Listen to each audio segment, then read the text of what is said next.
Desde que el hombre existe, miles de cosas cambiaron y otras permanecen inmutables. Pasaron miles de años y miles de preguntas, pero siempre quedará la última pregunta.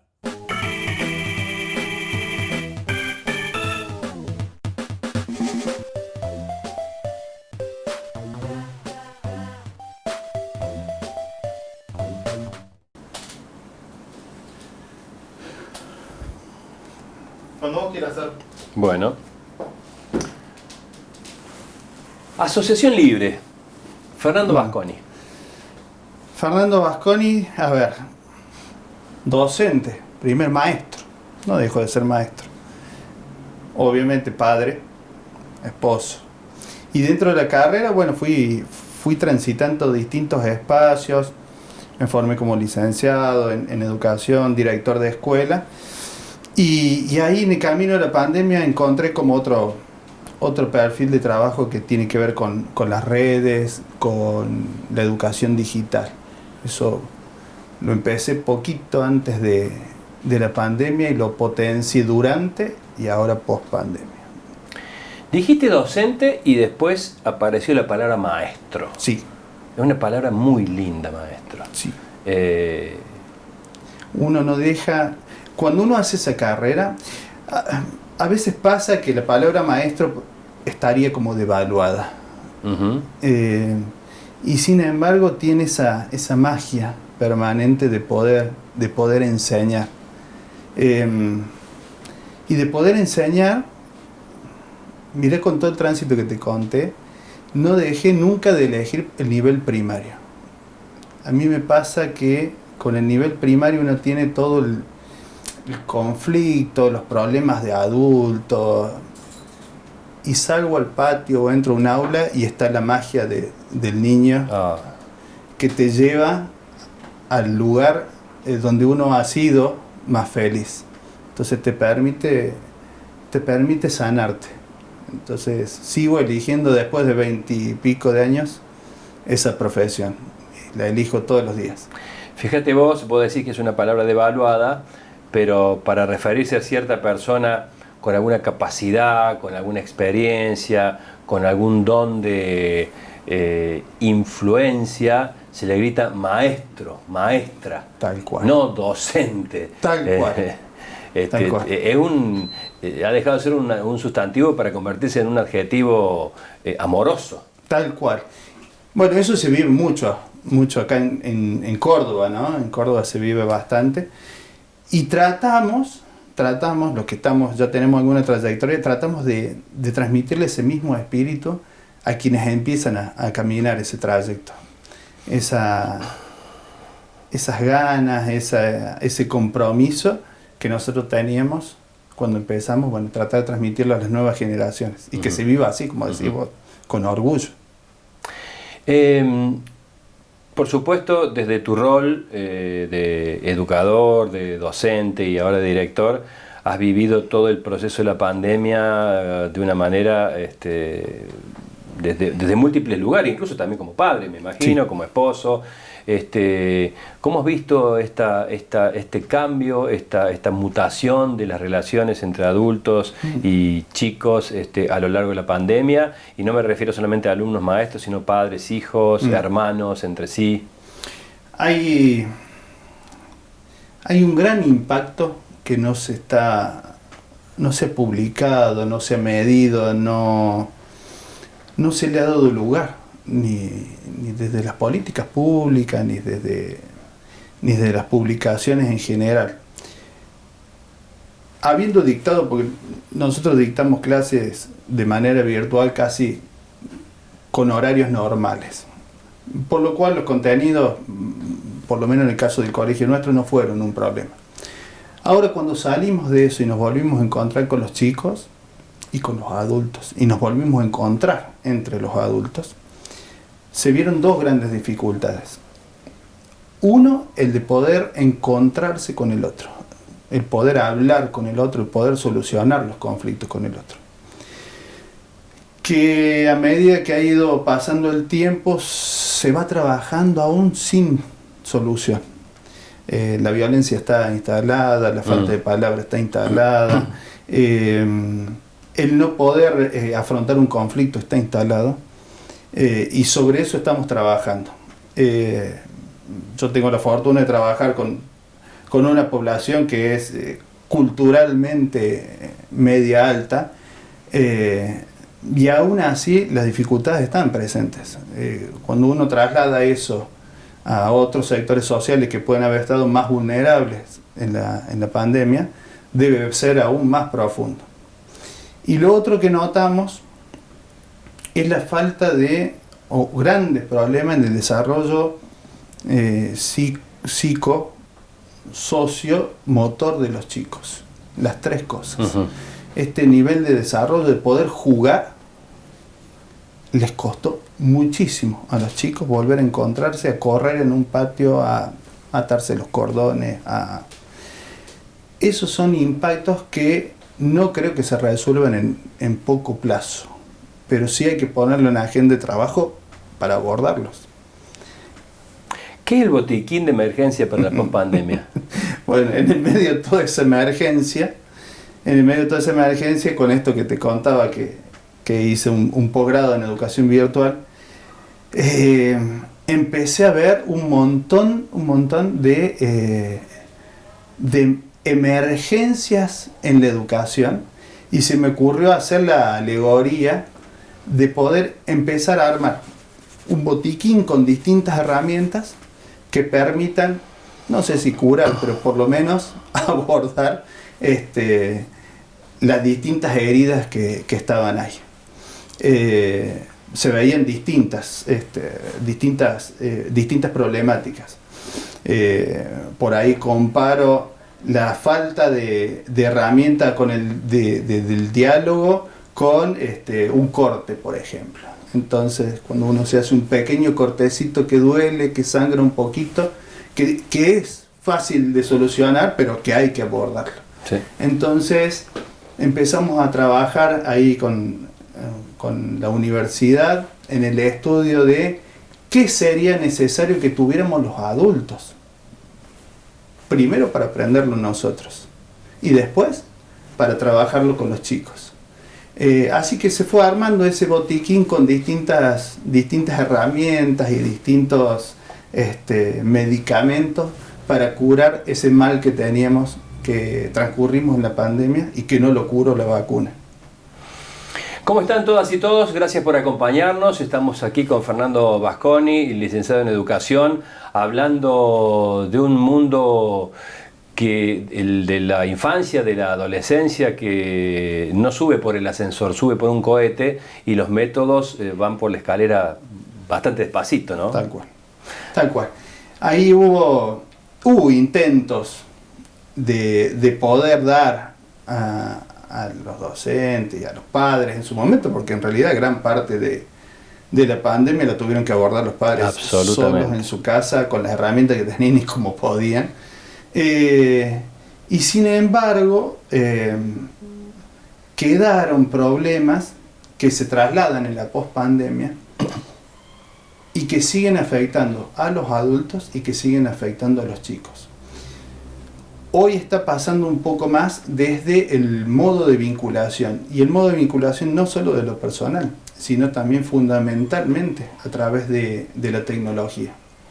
Una de las consecuencias que quedó es que se ha profundizado el uso de las tecnologías, y no solo eso, sino que se avanzó sobre la edad temprana a la cual los chicos acceden.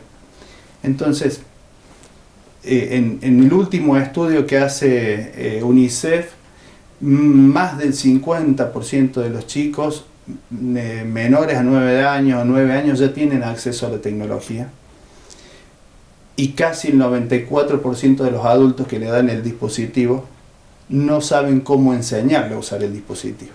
Entonces, en esto de volver a ser maestro, tal vez los adultos tampoco sepamos. Tal cual. Porque usarlo mucho y conocer todos sus vericuetos tecnológicos no quiere decir saber usarlo.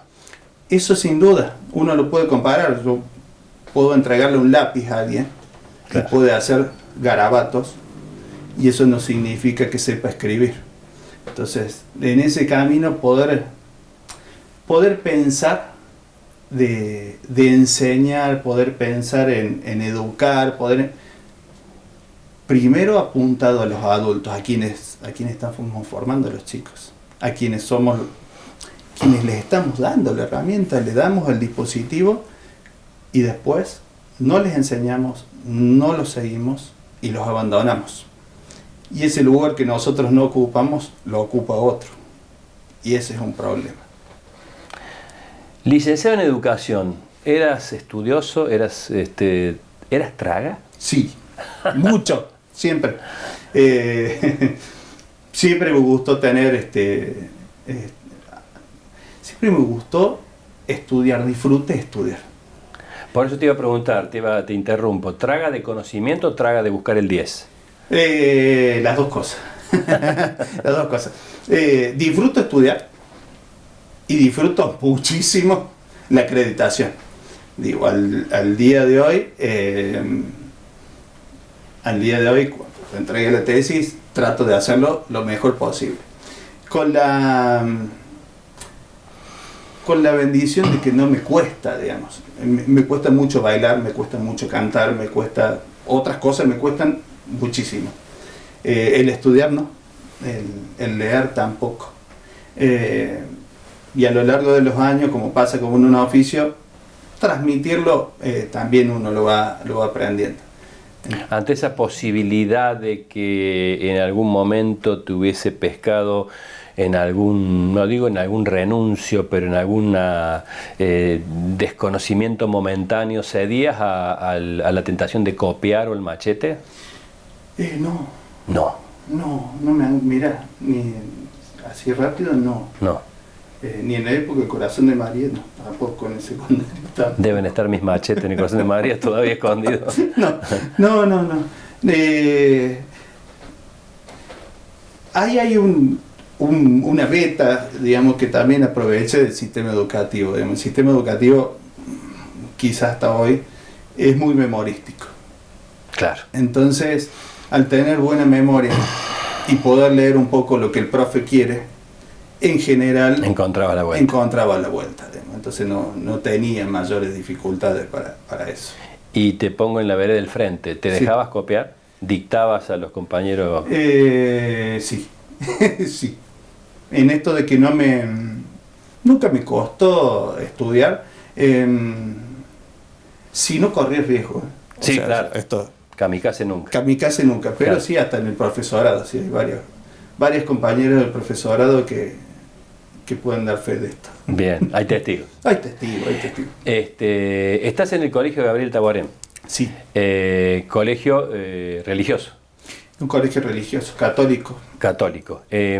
¿Cómo hace un colegio religioso, y vos que perteneces al área educativa, para ayornarse los tiempos que corren, la ESI, el aborto, digamos como tratamiento ya de temas cotidianos, no solamente como temas de incluirlo en la currícula, sino como temas de diálogo cotidiano? Cuando se discutió la ley de interrupción voluntaria del embarazo, sí, estaba en todas las casas, en toda la familia. ¿Cómo hacen? Nosotros tenemos, hay una ventaja que tiene, lo voy a poner entrecomillado, pero es una ventaja comparativa, que es el punto de partida sobre el cual está constituido el Taborio. Y en ese sentido, permite el discernimiento comunitario. Y desde sus bases, interpreta que se va aprendiendo junto a la familia, junto a la sociedad, no está desde el origen planteado como cerrado. Construye la comunidad con otros. Y en ese otros también se incluye el comité interreligioso. Y han estado trabajando, los hermanos, han estado trabajando en distintos espacios y abren la mesa de diálogo para que podamos también poder discutirlo. Siempre sobre una base. Al ser un colegio católico, el respeto de la vida, por sobre todas las cosas, está presente. Y entonces eso es indiscutible. Los modos de abordarlo, los modos de trabajarlo, sí están abiertos, que lo podemos ir desarrollando en conjunto. De hecho, hasta lo promueven. desde la propia entidad madre. Promueven que nos sentemos, promueven la capacitación, el diálogo. Tenemos instancias está la Unión de Padres Constituida, que es una mesa de trabajo, está el Centro de Estudiantes en secundario. Hay como distintos ámbitos que permiten ir dialogando al respecto. Uh-huh. Siguiendo siempre unos lineamientos centrales, digamos, y en eso, tocando la ESI particular, la mayoría de los colegios católicos decidieron seguir por un documento que hizo la Escuela Católica, que fue Educación para el Amor, que fue la adecuación de la ley de ESI al resto de los colegios religiosos, no solo católicos, uh-huh, porque fue avalado por el Comité Interreligioso. Y cuando en el aula se producen, repito, hoy la información está sí al alcance de la mano. Sí. Digamos, si se producen preguntas, cuestionamientos, interrogantes de mentes tan frágiles y nuevas como la de niños, adolescentes, sí, el no binarismo y tantas otras cosas, ¿hay un protocolo a seguir? Sí, se trabaja en red. Ahí está, generalmente siempre el primero que toma la inquietud es el docente que está ahí al frente. Se trabaja en red con un equipo de orientación, que hay psicólogos, psicopedagogos, también está la coordinación de pastoral, bueno, los equipos directivos, y en general se trabaja desde ese lugar, y desde la investigación, desde la puesta en palabra.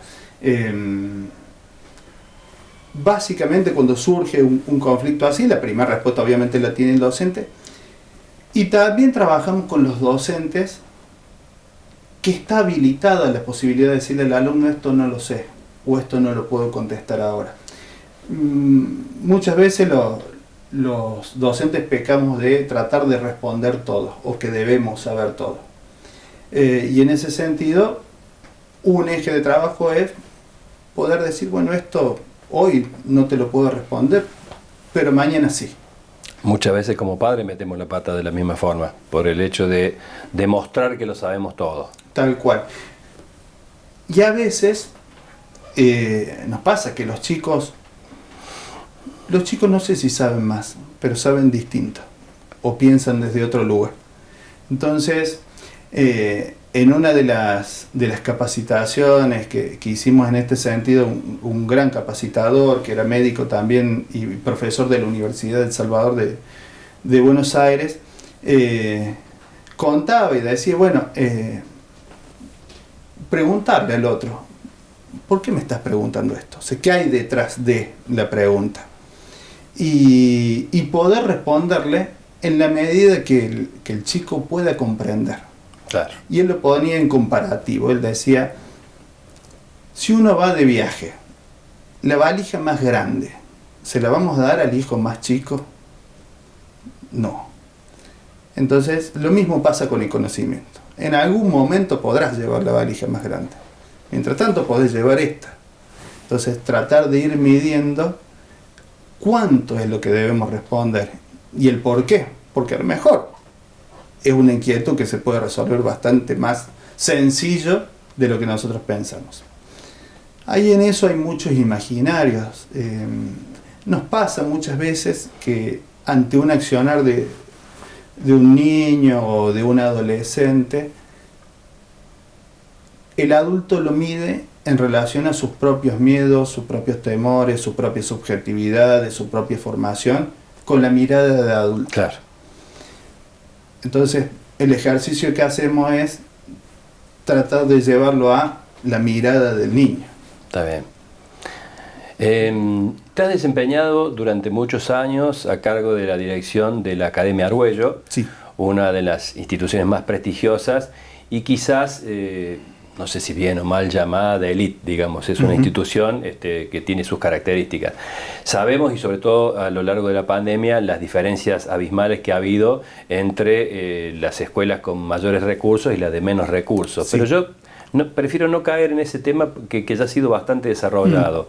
¿Cuáles son, diría a la inversa, las mismas vicisitudes, los mismos problemas que atraviesan niñas y niños de una escuela como la Academia Argüello, la más cara de Córdoba, una de las más caras de Córdoba, quizás, con escuelas urbano-marginales.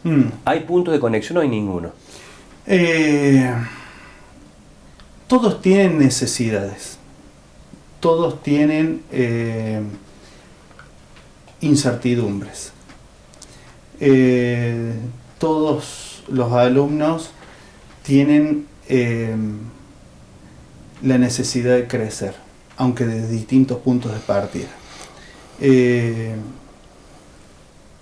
Algunos alumnos o algunos niños de escuelas urbanas marginales pueden tener la necesidad de la vivienda, la casa, la comida, y de las clases sociales más altas tienen la necesidad de la escucha, de la comprensión y del acompañamiento. Estamos hablando en general. Totalmente. Digamos, siempre hay casos particulares.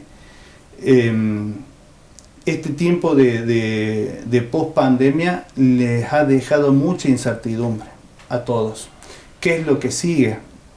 ¿Estarán o no estarán? ¿Estaremos mañana? ¿Qué le pasa a mi papá? ¿Qué le pasa a mi mamá? Son ejes como comunes.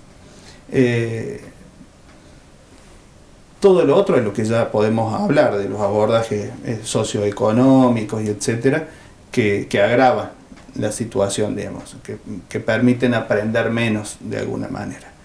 Y eso se ha notado, está publicado, digamos, en términos de conocimientos, la gran diferencia que ha habido en el acceso al conocimiento. Y esa es una necesidad muy marcada en algunos sectores. Pero como punto en común te diría esos.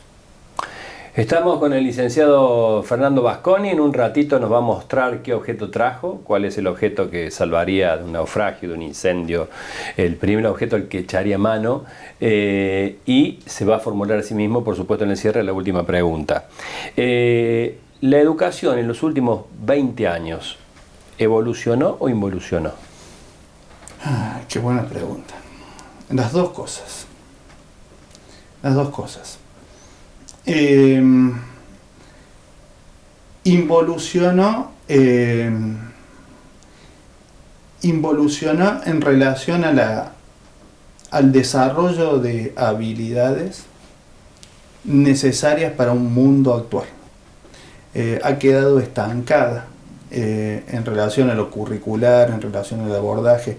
Digo, si pensamos que la ley de ESI, por ejemplo, hace 16 años que fue sancionada y aún hoy no puede estar en marcha, si uno piensa que los diseños curriculares están cumpliendo 20 años, aunque con actualizaciones, seguro, mejora, ahí podemos hablar de una involución. Y ha evolucionado en relación a poder ir leyendo las necesidades que tienen los chicos, los alumnos, los mismos docentes, para actualizarse a los tiempos que corren. Así que yo diría que las dos cosas. Pero históricamente Argentina estaba ubicado en un sector de privilegio en América Latina y hoy no lo está. Ahí hay que hacer una salvedad respecto de Córdoba, ¿no? Córdoba tiene un desarrollo distinto al resto de las provincias. Bueno, estamos aquí, seguimos charlando con el licenciado Basconi y en un ratito nos va a mostrar el objeto que trajo y se va a formular a sí mismo la última pregunta. Hablamos de la involución, evolución de la educación. ¿Los valores? ¿Qué pasa con los valores? Los valores pasa lo mismo que sucede en la sociedad. La escuela es una caja de resonancia de lo que pasa en la sociedad. Y hoy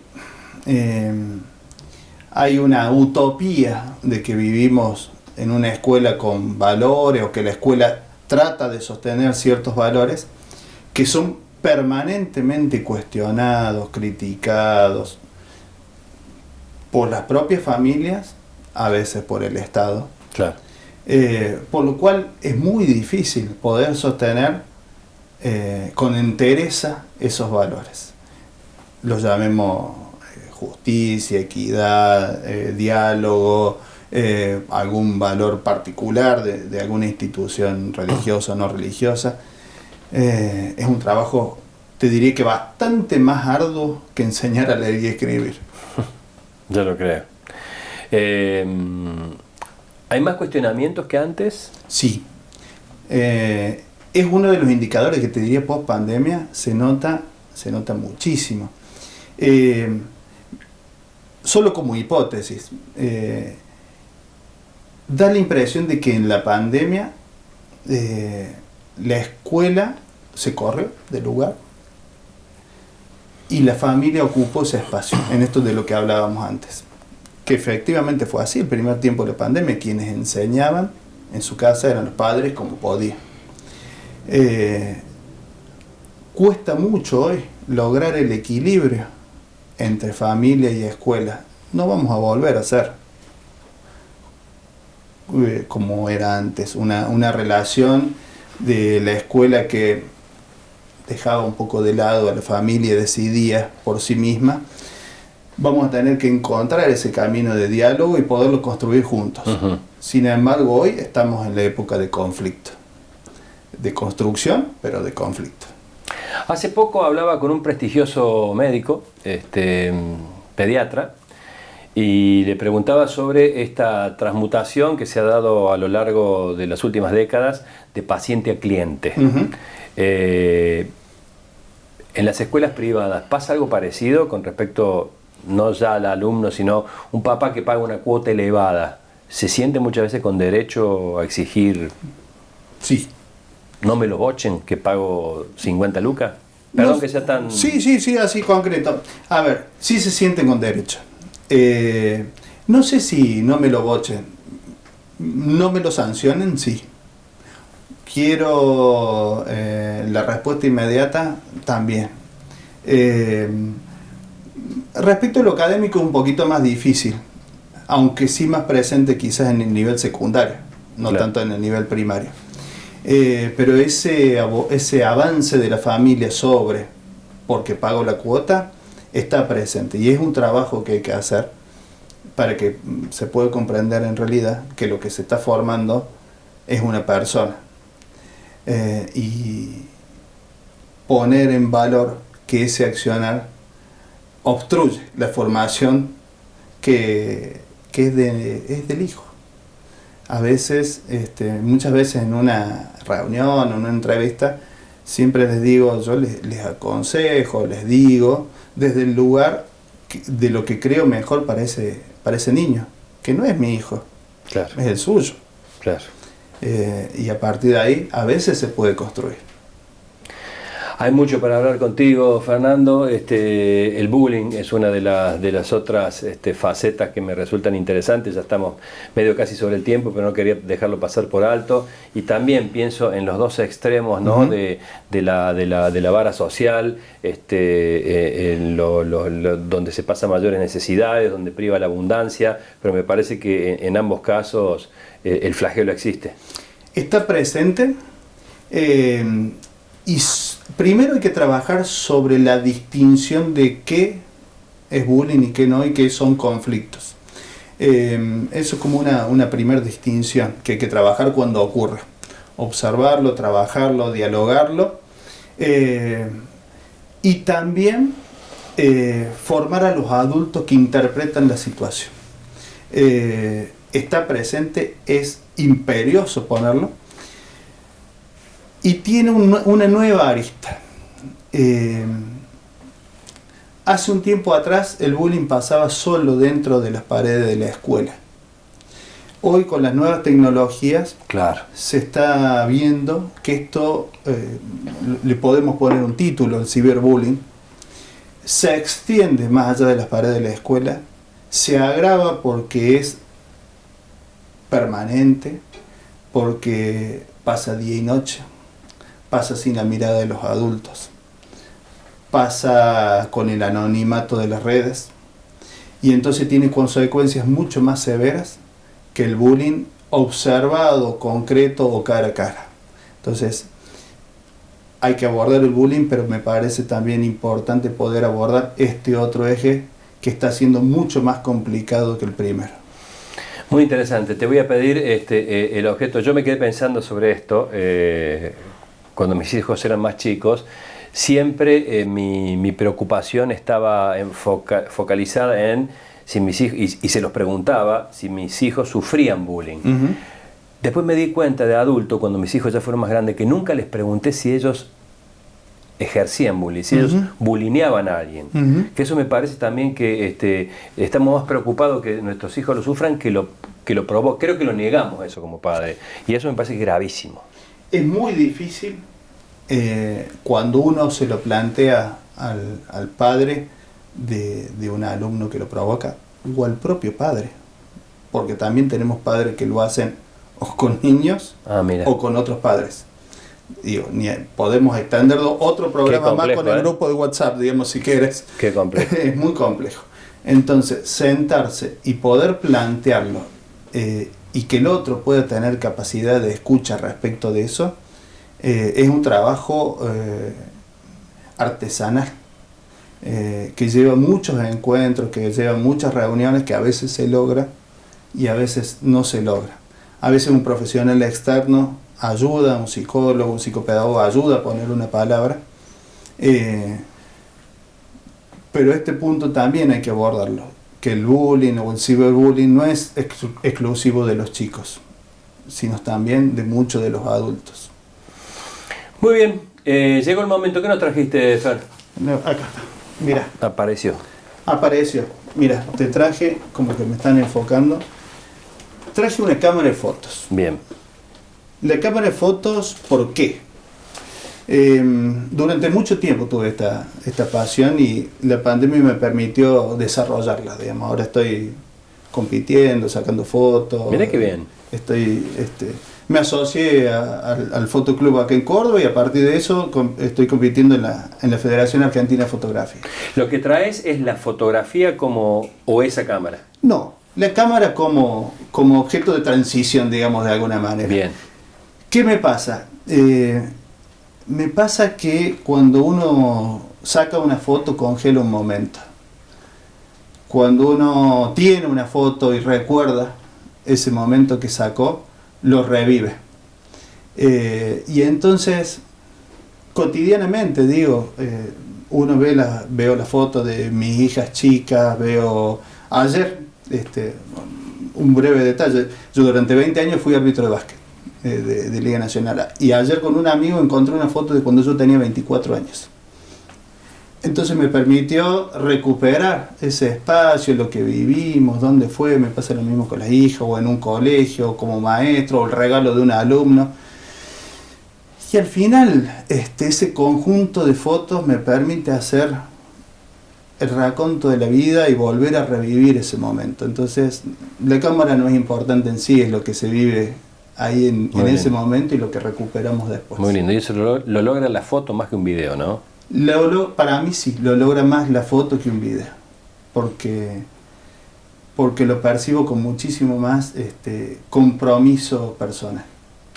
Bueno, gracias por habernos acompañado. La verdad que ha sido apasionante y hay muchos temas que han quedado pendientes, pero bueno, ya vendrá una segunda oportunidad. Ahora sí, yo me callo la boca, me despido de todas y de todos. Gracias, será hasta la próxima.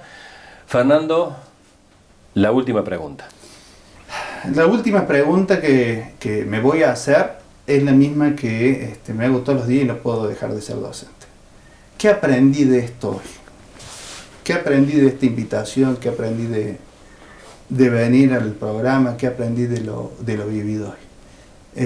Y eso me ocurre todos los días. Cuando termino la jornada, ¿qué aprendí para ser mejor mañana? Y así como breve respuesta, aprendí a disfrutarlo. La verdad que lo he pasado muy bien. Gracias, Fer. No, por favor. Gracias a vos, Sergio.